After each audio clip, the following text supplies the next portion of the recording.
շարունակելով մեր հանդիպումները քաղաքացիների հետ, այսօր եւս վարելու եմ տաքսի։ Բարև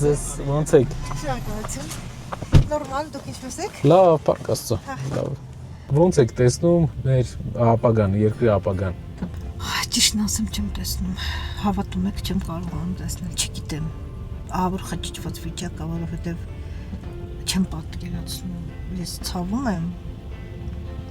գործնելուց։ Մենակ դա եմ ցավում։ Սարսափելի է։ Այսինքն դուք մարդ եք, ով ամենաթանկ բանը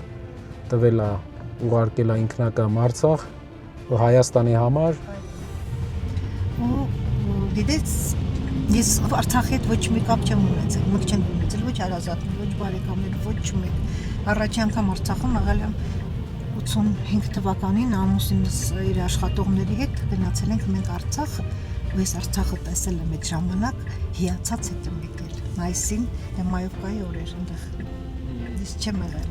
Այդ որտեղ մտավ ներս ու ասեց. «Մամա, մենք չենք կրվել, մենք հաղթել ենք»։ Ու ինքը ամաչում էր իմ աչքերի մեջ նայեր։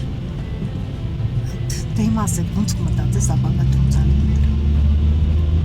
Ես չեմ կարող ասել։ Մենակ ցավում եմ։ Հենց բաներ ասեցիք, ես ավելացնելու, ճիշտ որ ասեմ, բան չունեմ, չէ։ Դե ցավոտ թեման է, գիտեք։ Ձեր անցած ճանապարհով, ձեր գալերով դուք ամեն դեպքում արել եք այն, ինչ որ